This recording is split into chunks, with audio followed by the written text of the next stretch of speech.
नमस्कार. दीपक रेगे कथाकथन चॅनलवर तुम्हा सगळ्यांचं मनापासून स्वागत आणि एकच विनंती की तुम्ही जर आता चॅनलवर पहिल्यांदा आला असाल किंवा कथा कादंबरी चॅनलवर ऐकताय पण चॅनल सबस्क्राईब करायचं राहून गेलंय असं वाटत असेल तर प्लीज चॅनल सबस्क्राईब करा. मित्रांनो, तुम्ही ऐकतोय अभय बापट यांची आरोपी ही दीर्घ कथा आणि आज या कथेचा भाग 4. ग्लोसी कंपनीच्या परिसरात गाडी लावल्यावर पाणिनी आणि कनक दोघेजण लॉबीमध्ये आले. तिथे साधारण तिशीतली एक तरतरीत अशी मुलगी रिसेप्शन काउंटरवर होती. तिच्या मागच्या बाजूला टेलिफोन ऑपरेटर मुलगी आपल्या कामात व्यग्र असलेली दिसत होती. कनक तिच्याकडे गेला आणि हसत म्हणाला, माझ्या मित्राला घेऊन परत आलोय मी. अजून तुम्हाला त्या पेन्सिली विकणाऱ्या अंधबाईमध्ये रस आहे? ते रिसेप्शनिस्ट म्हणाले. तुम्ही काय पोलीस आहात का काय? आणि तिला काय अटक करायला आलाय भीक मागते म्हणून?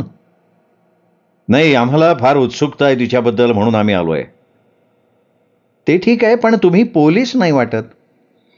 तुमच्यासारखे साहेबी घराण्यातले फक्त उत्सुकतेपोटी इथे येतील आणि अरे बापरे, तुम्ही पाणिनी पटवर्धन तर नाही ॲडव्होकेट? अगदी बरोबर. आता ती एखाद्या गुन्ह्यात अडकली असं सांगू नका म्हणजे झालं.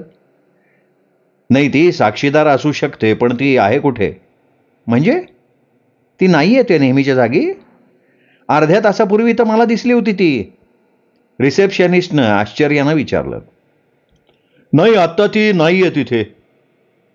ती जिथे उभी राहते ना, ती शेजारच्या दुसऱ्या कंपनीच्या हद्दीच्या सीमा रेषेवर येते अगदी. आमच्या कंपनीची हद्द तिथनं सुरू होते.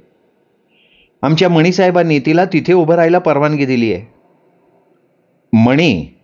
आमचे मोठे साहेब. आम्ही सगळे त्यांना मणी म्हणतो, मणी रत्नम. पण केवळ पेन्सिली विकून ती कशी काय गुजराण करते? फक्त पेन्सिली नाही, काही इतरही वस्तू असतात की, पेन, हवेच्या उश्या, गॉगल. आमच्या कंपनीचे बरेच लोक रोज तिच्याकडनं काही ना काहीतरी घेत असतात. तुम्हाला आश्चर्य वाटेल, तुम्ही कल्पना करू शकणार नाही एवढा धंदा करते ती.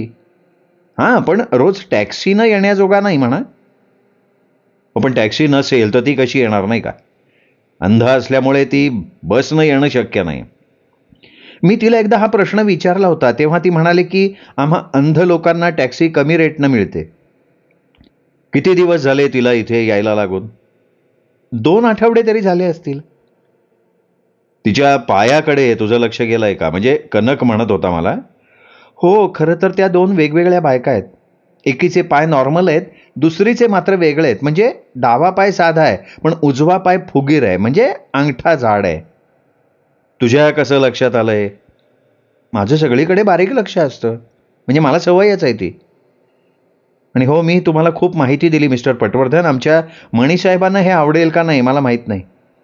उगाचच आमच्या कंपनीचं नाव या गोष्टीमुळे अडकायला नको कशात. तुम्ही त्यांना विचाराल का हे प्लीज? हो नक्कीच. आम्ही जाऊ का वर त्यांच्या ऑफिसमध्ये? 1 मिनिट हां. रिसेप्शनिस्ट म्हणाली आणि तिने इंटरकॉमवर मणीसाहेबांच्या सेक्रेटरीला फोन लावला. जवळजवळ अर्धा मिनिट ती फोनवर बोलत होती. सॉरी पटवर्धन, आज सर खूप बिझी आहेत. पुढचे 2 तास ते सतत मीटिंग, मुलाखती आणि फोनवर व्यग्र असणार आहेत. वर्षाअखेरीच्या कामात अडकलेले असावेत. तुम्ही सुद्धा वकील आहात का हो? कनककडे बघून तिने विचारलं. नाही, तो गुप्तहेर आहे, माझ्यासाठी काम करतो. त्यात हे पण काम आहे आंधळ्या विक्रेत्या बाईचं? माहीत नाही, आम्हाला एक टीप मिळाली होती, त्या दृष्टीनं आम्ही तपास करतोय तिची आणखीन माहिती काढण्यासाठी. पण तुम्ही सांगू नका तिला. हे सगळं गूढ आहे, रहस्यमय आहे. आणि अचानक तिने त्या दोघांच्या मागच्या बाजूला बघितलं. एक माणूस घाईघाईत हातात ब्रीफकेस घेऊन येत होता. मिस्टर मणी, तो बोलणार होता तेवढ्यात रिसेप्शनिस्टनं त्याला अडवलं. वर जा थेट. विखारे, वर जा तुम्ही, सर तुझी वाट बघतायत. तो घाईघाईत लिफ्ट पुढे वळला तेव्हा पाणिनीकडे बघून ती म्हणाली, खूप महत्वाची कामगिरी आहे का ही तुमची? नाही, रुटीन आहे आमच्या दृष्टीनं, पाणिनी म्हणाला आणि जाण्यासाठी निघाला. मला मात्र तुम्ही रहस्यात अर्धवट सोडून चाललाय. नाही, काळजी करू नका, तुम्हाला साक्ष देण्यासाठी समन्स काढीन मी. नाही नाही, तसलं काही करू नका, नाही तो भारी पडेल तुम्हाला, ती हसून म्हणाली. पाणिनी आणि कनक बाहेर पडले. दोघांनीही एकमेकांकडे सूचक नजरेनं बघितलं. आता पुढे काय? कनकने विचारलं. ती निघून गेली आणि तुझे दोन्ही हेर तिच्या मागावर आहेत असं वाटतंय. त्यांनी तुझ्या ऑफिसमध्ये काही निरोप ठेवलाय का ते बघ. पाणीनी, मला माहीत नसलेल्या काही गोष्टी तुला माहिती आहेत, विशेषतः रकमेविषयी. हा, बहुतेक. सांगणार आहेस? नाही. का? मी तुला जेवढं सांगीन ना तेवढंच तुला माहिती असलेलं बरं, जास्त नको. पण एक सांगतो तुला मी कनक, आपण बोलत असताना आपल्या मागे अचानक आलेल्या ज्या माणसाला बघून ती रिसेप्शनिस्ट दचकली आणि पटकन तिने त्या माणसाला मिस्टर विखारे म्हणून हाक मारली आणि वर पाठवलं. त्या विखारेचं पहिलं नाव चंद्रवदन असणार असा माझा कयास आहे. चंद्रवदन विखारे. त्याचं वाहन बाहेर असेल. बाहेरच्या सगळ्या वाहनांचे नंबर आपण टिपून घेऊ.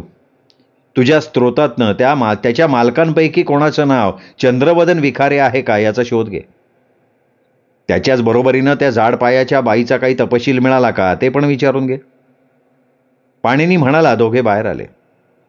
बाहेर आल्यावर दोघांनी मिळून सगळ्या वाहनांचे नंबर लिहून घेतले. कनक ओजसनं ते ऑफिसला कळवले. तो फोनवर बोलत असेपर्यंत पाणीनीनं गाडीत बसून मस्तपैकी एक सिगरेट शिलगावली.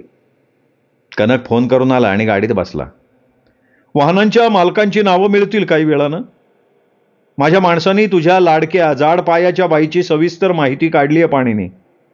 इथून साधारण 10 किलोमीटरवरती राहते. गेली 2 वर्ष ती त्या घरात राहतीये. ती अंध एकांतवासाचं आयुष्य जगतीये. काय नाव काय आहे तिचं? काय असेल तूच सांग. महाजन. मणिरत्नम. माय गॉड, हे प्रकरण म्हणजे धक्क्यांची मालिकाच आहे. ग्लोसी कंपनीच्या मणीसाहेबांची नसावी म्हणजे मिळवलं. अरे ती विचित्रच आहे म्हणतात. कधी कधी ती 2-2 दिवस दिसत नाही कोणाला. तर कधी कधी आपली काठी सगळ्यांना दाखवत जवळच्या बाजारात जाताना दिसते. बाजारात तिला ओळखणारे बरेच दुकानदार आहेत. तिला ते अंध म्हणून मदतही करतात, सामान उचलायला मदत करतात. तिचं वैशिष्ट्य म्हणजे ती सगळ्यांचे पैसे रोख देते, लगेच, उधार ठेवत नाही. आपण जरा चर्चा करू कनक. तू आंधळा असतास आणि गरीब असतास तर काय केलं असतंस तू? तू बाहेर जेवायला जाऊ नाही शकत, घरी स्वयंपाकी ठेवणं परवडत नाही. बरोबर आहे तुझा मुद्दा पाणीनी. मग काय करूया? तिच्या मागे माणसं लाव. कुठे जाते, कधी जाते बाहेर, कोणाला भेटते, या सगळ्याचा शोध लाव आधी. माझ्या माणसाचं म्हणणं आहे की मागच्या वेळी पाठलाग केला ते तिला समजलं. ती अंध असून तिला समजलं? नाही, तिला नाही कळलं, तिच्या टॅक्सी ड्रायव्हरला कळलं. हा, म्हणजे चतुर असणार तो. मी 2 माणसं ठेवली होती पाठलागावर. एक गाडी मागे होती, ती थोड्या वेळानं त्याने तिच्या पुढे काढली आणि माझा माणूस आरशातनं तिच्या मागच्या टॅक्सीवर नजर ठेवायला लागला. त्यावेळी माझा दुसरा माणूस त्याची दुसरी गाडी घेऊन तिच्या टॅक्सीच्या मागे होता. थोड्या वेळाने त्या दोघांनी आपापल्या जागा बदलल्या. म्हणजे पुढच्या हेरानं आपली गाडी मागे ठेवली, मागच्यानं पुढे आणली. असं केलं तर ज्याचा पाठलाग केला जातोय त्याला संशय येत नाही, कारण पाठलाग करणाऱ्या गाड्या कायम त्याच राहत नाहीत. तरी सुद्धा तिच्या टॅक्सी ड्रायव्हरला ते कळलं. हो ना, त्यांनी मागे वळून न बघता आतल्या बाईला पाठलाग होत असल्याचं सांगितलं आणि त्यानंतर ती एकदम सावध झाली, ताठ होऊन बसली. ठीक आहे, तुझी माणसं तिच्या मागावर आहेत, ती राहू दे तशीच. आपण आपल्या ऑफिसमध्ये जाऊ. तू ग्लोसीच्या आवारात लावलेल्या वाहनांच्या मालकांचा तपास कर. कनक ओजसनं पाणीनीच्या सूचना आपल्या ऑफिसमध्ये आपल्या सहकार्याला कळवल्या. गाडीत दोघं फारसं बोललेच नाहीत. पाणीनी आपल्या विचारात हरवला होता. ऑफिसमध्ये आल्यावर तो सौम्याला म्हणाला, मदालसा हॉटेलात राजेला फोन लाव जरा, मला त्याच्याशी वेट्रेसबद्दल बोलायचं आहे. सौम्यानं फोन लावला. काय म्हणताय राजे, धंदा पाणी काय म्हणताय? नेहमीसारखं चाललंय. जेवणाची वेळ आहे ना, गर्दी आहे भरपूर. आता रात्रीच्या जेवणाची तयारी चालली आहे. क्षिती वेट्रेसशी बोलायचं आहे. तिने तासाभरासाठी सुट्टी घेतली तर चालेल का? म्हणजे गर्दी नसेल तेव्हा. ओ पटवर्धन सर, तुमच्यासाठी काहीही. कुठे पाठवू तिला? बोला. माझ्या ऑफिसमध्ये. ठीक आहे, ती हजर असेल.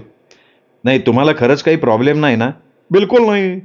2 दिवसापूर्वी तुम्हाला सर्व्हिस देणारी हीच ना ती? हो, तीच ती.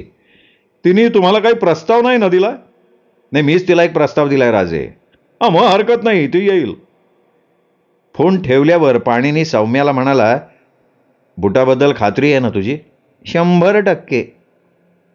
हे ऐकून पाणीनी पटवर्धन अस्वस्थ झाला आणि त्याच्या सवयीप्रमाणे ऑफिसमध्ये येरझाऱ्या मारायला लागला. सौम्याला त्याची मानसिकता माहीत असल्याने तिने त्यात अजिबात व्यत्यय आणला नाही. दुपारी 3:30ला सौम्यानं पाणिनीच्या केबिनमध्ये आलेला रिसेप्शनिस्टचा फोन उचलला. क्षिती बाहेर आलीये, तिला आत बोलव सौम्या. आत आल्यावर क्षिती हसून पाणिनीला म्हणाली, राजेसाहेबांनी सांगितलं की तुम्ही मला भेटायला सांगितलंय म्हणून. काय झालंय काय अचानक? मी आणि कनक ओजस एक छोटी ट्रिप करून आलो अगं आता. आपल्या प्रकरणासंदर्भात? अर्थात. काही प्रगती झालीये? काही नवीन बातमी समजलीये? त्याआधी मला काही प्रश्न विचारायचे आहेत तुला. क्षितीनं संमतीदर्शक मान हलवली. आज तुझं आत्याशी बोलणं झालंय? तिने मान हलवून नाही म्हणून सांगितलं. तुझ्या आत्याबद्दल तू काही ऐकलंयस आज? आत्याबद्दल ऐकलंय का? म्हणजे पटवर्धन सर? मला समजायला हवं होतं पण समजलं नाही. असं काही घडलंय? क्षितीने घाबरून विचारलं. कुणीतरी अज्ञात व्यक्तीनं तिच्यावर काल रात्री हल्ला केलाय. तिच्या डोक्यात 5 सेलची मोठी टॉर्च मारण्यात आली आहे. 5 सेलची मोठी टॉर्च? बापरे, ती तर माझी आहे. पाणिनीने क्षितीकडे गंभीरपणे बघितलं. पटवर्धन सर, तब्येत कशी आहे तिची? फार लागलंय का हो तिला? मी भेटायला जाते तिला. ती घरी आहे का हॉस्पिटलमध्ये? हॉस्पिटलमध्ये आहे ती. आणि मला समजलेल्या माहितीनुसार ती कोमात आहे. गेले काही तास. तिच्या मेंदूत गाठ तयार झाली आहे आणि ती गाठ धोकादायक आहे. क्षिती विस्फारलेल्या डोळ्यांनी पाणिनीकडे बघत राहिली. तू शेवटचं कधी बघितलंस तिला? पाणिनीने विचारलं. का असं काय विचारताय? तुम्हाला माहिती आहे ना, मी घर सोडलं तेव्हाच. तुम्हीच मला हॉटेलमध्ये जागा घेऊन दिलीत ना. पाणिनीने ठामपणे मान हलवली आणि म्हणाला, आम्ही ते केलं नक्कीच. पण आम्ही गेल्यावर तू परत आत्याच्या घरी गेलीस. तुम्हाला कसं कळलं? पाठलाग केलात तुम्ही माझा? तुझ्या पायात आत्ता जे बूट आहेत ना, ते आत्याच्या घरून तुझं सामान आणलं तेव्हा आणले गेले नव्हते. तुला ते हवे होते आणि तू तसं सौम्याला बोलून दाखवलं होतंस. आणि लगेच नंतर असू दे राहिले तर मी चालवून घेईन असंही म्हणाली होतीस, आठवतंय? मधुरा आत्याकडे विसरलेले ते बूट तू आणल्याशिवाय आत्ता तुझ्या पायात कसे आले? याचाच अर्थ तू आत्याकडे गेली होतीस पुन्हा. आता प्रश्न एवढाच आहे की गेली होतीस कधी? आदल्या रात्री का दुसऱ्या दिवशी लवकर? मी रात्री उशिरा. पटवर्धन सर, भयानक आहे हो हे. बरं, रात्री उशिरा म्हणजे किती उशिरा? तुम्ही मला हॉटेलमध्ये सोडून गेल्यावर 2 तासांनी. मला झोपच लागत नव्हती. मी विचार केला की वेट्रेसच्या कामासाठी मला ते बूट लागणारच होते. माझ्याकडे तिच्या घराची किल्ली आहे, तर आपण का आणू नयेत ते बूट? घरात गेल्यावर काही मिनिटात आपण ते आणू शकू. आत्या झोपलेली असेल, तिला कळणारही नाही. ती किल्ली मला दे क्षिती. पाणिनी म्हणाला. क्षितीनं पर्समधनं किल्ली काढली, पाणिनीच्या हातात ठेवली. आता सविस्तर सांग, काय केलंस तू? तुम्ही मला खर्चासाठी दिलेल्या पैशातली काही रक्कम मी घेतली आणि टॅक्सी केली. टॅक्सीला मी आत्याच्या घराबाहेर उभी करून घराच्या दाराजवळ गेले. माझ्याकडच्या किल्लीनं दार उघडलं, आत गेले. सगळीकडे शांतता होती, अंधार होता. मी पायातले बूट काढले, वरच्या मजल्यावर गेले. कुठलाही आवाज येत नव्हता. अंधारात दिसण्यासाठी काय केलंस? म्हणजे उजेडाची व्यवस्था काय केली होतीस तू? कॅरिडॉरमधनं मी अंधारातच गेले. माझ्या खोलीत गेल्यावर दिवा लावला. मला हवे होते ते बूट, काही कपडे आणि मला लागणाऱ्या वस्तू घेऊन दिवा बंद करून मी घराच्या बाहेर पडले. हे सगळं करायला 2-3 मिनिटांपेक्षा जास्त वेळ नसेल लागला. तू म्हणतेस की ती बॅटरी तुझी आहे? हो. म्हणजे मी आत्याच्या घरी राहायला जाण्याआधी माझ्या खोलीत ती बॅटरी होती. मी फक्त त्यातले सेल बदलून नवीन 5 सेल घातले. आधीचे खराब झाले होते म्हणून. मी सकाळी आत्याच्या आधी उठले किंवा रात्री उठले तर कॉरिडॉरचा दिवा लावून आत्याला डिस्टर्ब न करता मी वावरू शकत असे ना. त्यामुळे अचानक दार उघडलं आणि इन्स्पेक्टर तारकर आत आला म्हणजे आत घुसला. हाय पाणिनी, हाय सौम्या, तारकर म्हणाला. कनक, सौम्या आणि पाणिनी खास मित्र होते, वर्गमित्र. एकमेकांना काहीही बोलू शकत होते, एकमेकांसाठी कधीही काहीही करू शकत होते. कनक गुप्तहेर झाला. पाणिनीच्याच मजल्यावर त्यांनी ऑफिस थाटलं. इन्स्पेक्टर तारकर हा त्यांच्याच बरोबरचा खास मित्र, पण तो पोलीस झाला. अनेकदा तो आणि पाणिनी एकमेकांच्या विरुद्ध उभे ठाकले, पण मैत्री आणि व्यवसाय यात त्यांनी कधी गल्लत नाही केली. मैत्रीत कधीच गैरसमजाला थारा नाही दिला.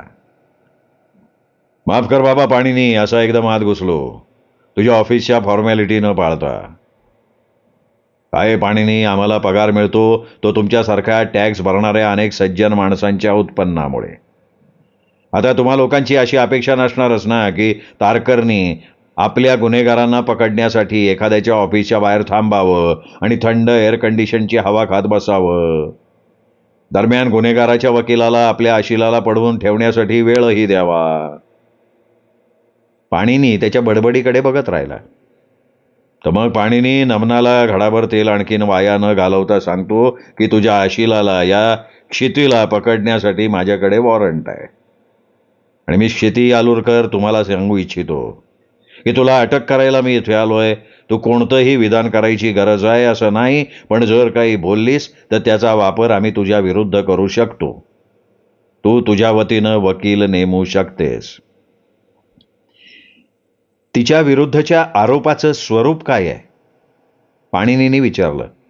खून करायच्या उद्देशानं केलेला हल्ला, आत्ता तरी हे स्वरूप आहे.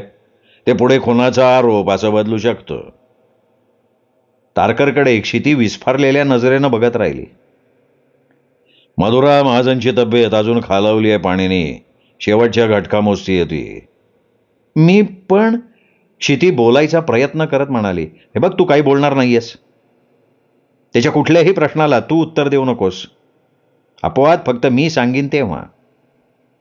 हे बघ, ही खूप गंभीर घटना आहे आणि काही गोष्टींबाबत तू मौन बाळगणं हेच हिताचं आहे. ती काल रात्री टॅक्सीनं मधुरा महाजनच्या घरी गेली होती हे आम्हाला समजलंय. हिने बाहेर टॅक्सी थांबवली होती. त्या ड्रायव्हरनं टॅक्सीचं इंजिन सुद्धा बंद केलं नाही. त्या आवाजानं त्रस्त झालेल्या शेजाऱ्यानं टॅक्सीचा नंबर टिपून ठेवला होता. त्या नंबरवरनं आम्ही ती टॅक्सी शोधून काढली. त्या ड्रायव्हरला आठवतंय की त्यांनी एका तरुणीला एका हॉटेलमधनं त्या घरी नेलं होतं. तो म्हणतोय की तिनेच सांगितलं होतं टॅक्सी सोडणार नाही, मी लगेच येणार आहे 2 मिनिटात. आणि खरंच ती 7 मिनिटात तिच्या हातात काही वस्तू घेऊन आली. हे सगळं मध्यरात्रीनंतर लगेचच घडलं आणि त्याच सुमाराला मधुरा महाजनवर हल्ला झालाय. पाणिनी काहीतरी बोलणार होता तेवढ्यात तारकर म्हणाला, मी तुला हे एवढंच सांगू शकतो आणि उद्या हे सगळं पेपरात येणार आहे. या प्रकरणावर परिणाम करणाऱ्या इतर मुद्द्यांबद्दल मी काहीही सांगणार नाही. तर मग तुम्हाला आता माझ्याबरोबर पोलीस स्टेशनला यावं लागेल. काही प्रोसिजर पूर्ण करावी लागेल, त्याला इलाज नाही. पण त्यात तुम्हाला कमीत कमी त्रास होईल असं मी पाहीन. तुम्हाला मी बेड्या घालून देणार नाही, उगाच लोकांसमोर प्रदर्शन होईल असं मी करणार नाही.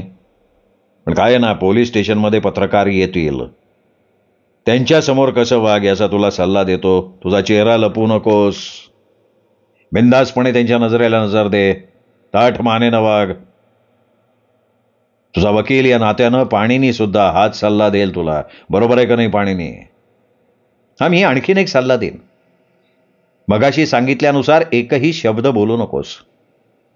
तुझे शत्रू तुला अडकवायला टपलेत हे लक्षात ठेव. तुला तुझं नाव जरी कोणी विचारलं तरी तू बोलायचं नाहीस. झेपेल का तुला हे सगळं? अजून बऱ्याच घटना घडणार आहेत पुढच्या काही तासात. मी आहे तुझ्या मदतीला, पाणिनी म्हणाला आणि त्याने तिच्या खांद्यावर थोपटल्यासारखं केलं. तारकर क्षितीला घेऊन गेल्यावर काही वेळातच पाणिनीचा फोन वाजला. पलीकडून कनक ओजस बोलत होता. पाणीनी आपण दोघांनी ग्लोसी कंपनीच्या बाहेरच्या वाहनांचे नंबर लिहून घेतले होते. त्या सगळ्यांचे मालक कोण ते मला समजलंय. त्यातला एक मालक चंद्रवंदन विखारे आहे. त्याचा पत्ता, फोन नंबर माझ्याकडे. बोलायचंय तुला? नाही, आता नाही, नंतर. अरे, माझ्या आशिलावर क्षितीवर खुनी हल्ला केल्याचा आरोप झालाय. तिला अटक झाली आहे. आपण आधी त्या फुगीरपायाच्या अंधबाईला भेटू, बघू तिला काय म्हणायचे ते. तू तातडीनं तयार राहा. पुढच्या 3 मिनिटात तुझ्या ऑफिसला येतोय मी. हां, ठीक आहे. या 3 मिनिटात तू तुझ्या माणसांना निरोप दे की शेफाली महाजन म्हणजे मयत ग्रीष्म महाजनची पूर्वपत्नी, तिच्याबद्दल सगळी माहिती काढा म्हणावं. ठरल्याप्रमाणे 3 मिनिटात पाणीनी कनकच्या ऑफिसात पोहोचला. दोघेही कनकनं शोधलेल्या त्या अंधविक्रेत्या बाईच्या पत्त्यावर पोहोचले. त्या ठिकाणी कनकनं आपला एक माणूस तिच्या घरावर नजर ठेवायला तैनात केलेला होता. कनक दिसताच त्यांनी कनकला खूण करून आपण कनकला बघितल्याचं निदर्शनाला आणून दिलं. त्या बाईशी बोलण्यापूर्वी तुला माझ्या माणसाशी बोलायचंय का? नाही, तो धोका नको स्वीकारायला. आधी तिच्याशी बोलू, मग तुझ्या माणसाशी जाताना बोलू वाटलं तर. कनकनं अचानक सिगरेट काढून ओठात ठेवली. ही त्या माणसाला केलेली खूण आहे. याचा अर्थ त्यांनी लक्ष द्यायचं काम पुढे चालू ठेवायचं आहे. पाणीनीने तिच्या दारावरची बेल वाजवली. आतून काही प्रतिसाद आला नाही. पुन्हा वाजवली. उपयोग झाला नाही.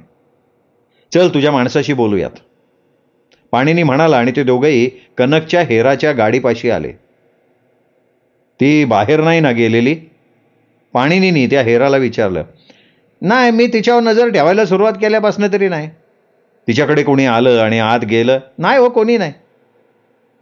पाणीनी आणि कनकने एकमेकांकडे बघितलं.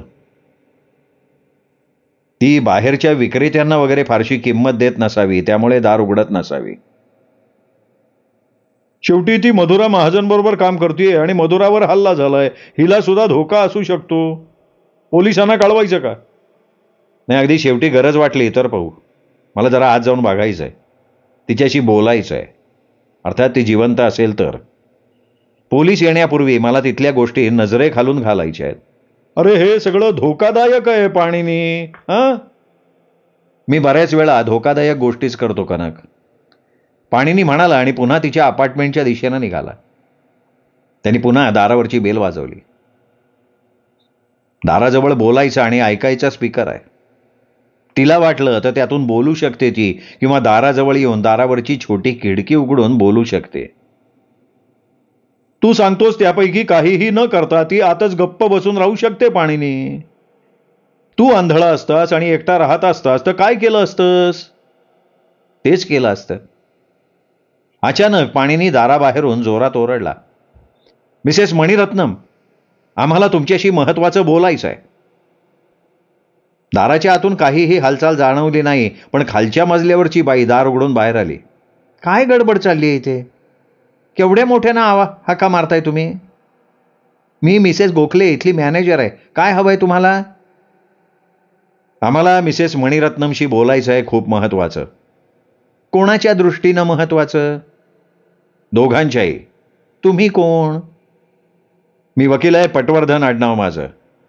पाणीनी पटवर्धन? तिने एकदम आश्चर्यानं विचारलं. हो, मीच तो. आणि हे बरोबरचे गृहस्थ ते कोण आहेत? हा माझा सहकारी आहे, कनक ओजस. पोलीस आहे? नाही, मी खाजगी हेर आहे.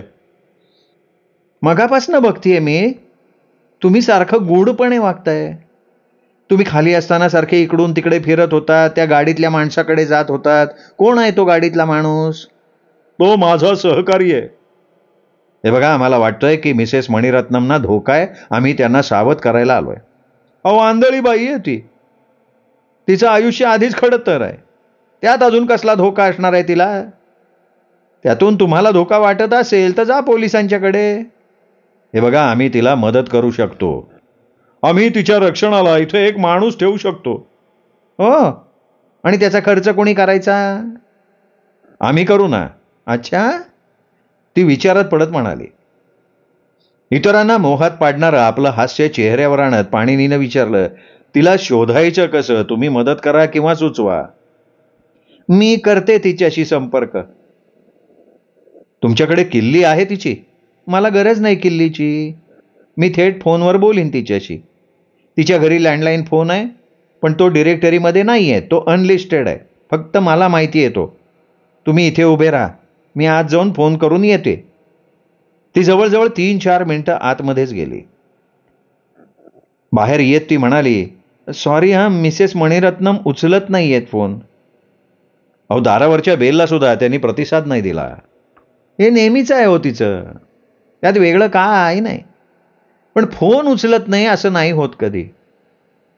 मी सोडून आणखीन एकाच व्यक्तीकडे तिचा फोन नंबर आहे. त्यामुळे तिचा फोन वाजला की आम्हा दोघांपैकी एक असणार हे तिला समजतं. ही दुसरी व्यक्ती म्हणजे मिसेस महाजन आहेत.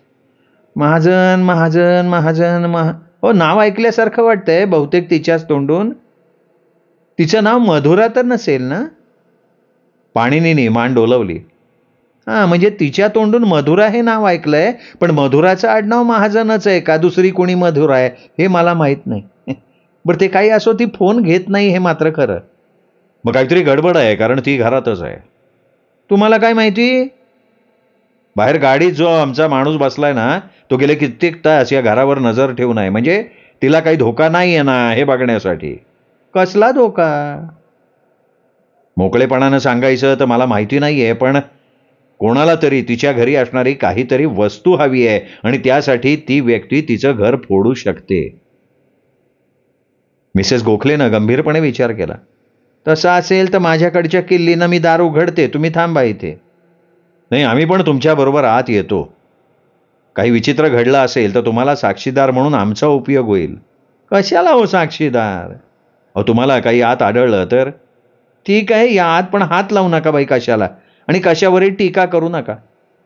कारण आपला खर्च भागवताना हातातोंडाशी गाठ असणाऱ्या आंधळ्या स्त्रीकडनं नीटनेटकं घर ठेवलं जाणं अपेक्षित नाहीये. समजू शकतो आम्ही, आम्हाला घरी पसारा आहे किंवा नाही यात काही रस नाहीये. आणखीन एक सांगायचंय, तिला असलेल्या धोक्याबद्दल तिला काही सांगू नका. नंतर मला सांगा. तिने सावध राहावं असं तुम्हाला वाटणं स्वाभाविक आहे, पण आंधळ्या बाईला तो धक्का कितपत सहन होईल याचा अंदाज नाही ना. अंध व्यक्ती आपलं दैनंदिन जीवन कसं बसं तारून नेऊ शकते, पण आपला जीव धोक्यात आहे हा धक्का नाही पचवू शकणार ती. हां, आत या, माझ्याबरोबर राहा, इकडे तिकडे फिरू नका प्लीज. हां मिस्टर पटवर्धन, मी इथे येऊन अधूनमधून तिला स्वच्छता करायला मदत करते बरं. तिने आपल्या जवळच्या किल्लीनं दार उघडलं. आतून एक कुबट असा वास आला. दार उघडताच वर जाणारा एक जिना होता, त्याच्या टोकाला एक छान हॉल होता. लाईट चालू आहेत का नाही देव जाणे. अंध असल्यामुळे ती दिवे चालूच ठेवते. अर्थात विजेचा वापर ती स्वयंपाकासाठी करते, उजेडासाठी नाही. तिला काय उजेड असणं आणि नसणं सारखंच. पुढे जाऊन तिने जोरात हाक मारली, सारिका. काहीच प्रतिसाद आला नाही. तिने पुन्हा एकदा जोरात हाक मारली. प्रतिसाद शून्य. अगं, मी मीनल गोखले. तिने पुन्हा आवाज दिला आणि म्हणाली, तुम्ही लोक इथेच थांबा हा, मी आत बघून येते. मी काही मदत करू का? नाही, नको. तातडीनं मीनल गोखले म्हणाली. हे घर खरं म्हणजे पाहुण्यांनी येण्याजोगं नाही आहे. तुम्हाला आतपर्यंत येऊ दिल्याचं सारिकाला समजलं ना तर राग येईल हो तिला. तुम्ही या बेडरूमच्या बाहेर जा, बाहेरच्या खोलीत बसा. पाणिनी आणि कनक बाहेर आले. साधारण 4-5 मिनिटांनी मीनल गोखले बाहेर आली. आश्चर्यच आहे, ती आज सुद्धा नाही दिसत. ती नक्कीच बाहेर गेलेली असणार, मी सांगते. नाही, शक्यता नाहीच, नक्कीच नाही. आमचा माणूस सतत तिच्या पाऱ्यावर बसवलाय आम्ही समोर. तिला बघितल्यावर तो तिला ओळखेल का? हो. कसं काय? त्यांनी तिला अनेकदा बघितलं यापूर्वी. आता मला सांगा, या घराला मागच्या बाजूला दार आहे? हो, आहे की. तुम्ही मागच्या दारात बघितलं का? नाही बघितलं, थांबा मी बघून येते हो. ती पुन्हा आत जाऊन बघून आली. मागचं दार उघडं आहे. मला वाटतं की ती पायऱ्या उतरून गल्लीत गेलेली असावी. आणि मग? मीनल गोखले संकोचली. बोला बोला बोला. तिनं कधी कधी तिच्या मैत्रिणीला फोन करते तिथून. मग महाजन नाही का ती, तिला. मग ती येते महाजन तिला भेटायला त्या गल्लीत. का गल्लीत का येते ती? नाही बाई, ते नाही काही सांगता येणार. मी तिला तसं कधी विचारलं नाही. माझा स्वभावच नाही होतो. एकदा मी माझ्या घराच्या मागे काहीतरी कामाला गेले होते, तेव्हा मला दिसलं की सारिका तिच्या घराच्या मागच्या गल्लीपर्यंत आली होती आणि त्या गल्लीच्या टोकाशी ती मधुरा महाजन कार घेऊन आली होती. भाड्याची कार हो. मधुरा त्यातनं उतरली आणि तिने सारिकाला पायऱ्या उतरून तिच्याकडे यायला मदत केली. दोघींनी एकमेकीची चौकशी केली, गळा भेट दिली. मी ऐकलं आणि पाहिलं तर तेवढंच हो. मी मनात विचार केला बाई की त्यांना म्हटलं खाजगी बोलायचं असेल आणि जर त्यांनी मला तिथे बघितलं तर माझा त्यांना व्यत्यय नको, म्हणून आत आली बाई मी. तुमची खात्री झाली आहे ना ती घरात नाहीये याची? मी सगळीकडे शोधलं, फक्त कॉट खाली नाही पाहिलं. चला मग जरा तिथे बघू. ती कॉट खाली कशी असेल? नाही ते नाही मला माहिती, पण तिथेही नसेल तर पुढच्या दारानं आत जाऊन घराच्या मागच्या पायऱ्या उतरून त्या गल्लीत जाऊन भाड्याच्या गाडीनं ती पसार का झाली असेल? झाली असेल पसार तर तो तिचा प्रश्न आहे, आपला नाही. नाही ते काही असलं तरी बघून घेऊयात ना एकदा. ती कॉट खाली सरपटत जाऊ शकत नाही. कोणीतरी तिच्या डोक्यावर मारला असेल आणि तिला कॉट खाली ढकलला असेल, असंही होऊ शकतं. बघूयात तर. मूर्खपणाची कल्पना आहे तुमची. तुमच्या माहितीसाठी सांगतो, हिची मैत्रीण मधुरा महाजन ही सुद्धा एकटीच राहते. काल रात्री तिच्यावर हल्ला झालाय. तिला सुद्धा कोणीतरी फटका मारून जमिनीवर फेकून गेलंय. पाणिनीनं सांगून टाकलं. मिनल गोखले विस्फारलेल्या डोळ्यांनी पाणिनीकडे बघत राहिले. तुम्हाला मागचं दार उघडं दिसलं? हो, त्या दाराला स्प्रिंग लॅच नाही आहे. म्हणजे दार बंद करायला किल्ली फिरवून बंद करावं लागतं. आपोआप ओढून घेतलं तर लॉक नाही होत. ती घाईघाईत बाहेर पडली असावी, कारण किल्ली बरोबर घेऊन लॉक करायला तिला वेळच मिळालेला नसावा. कारण मी बघितलं ना तेव्हा किल्ली दारालाच होती आतल्या बाजूला. असं नेहमी घडत नाही? पाणिनीने विचारलं. तुम्ही अंध असाल तर दार लॉक न करता राहाल का घरात? मिनल गोखलेनी त्याला विचारलं. नाही राहणार. असंही झालं असेल नाही का?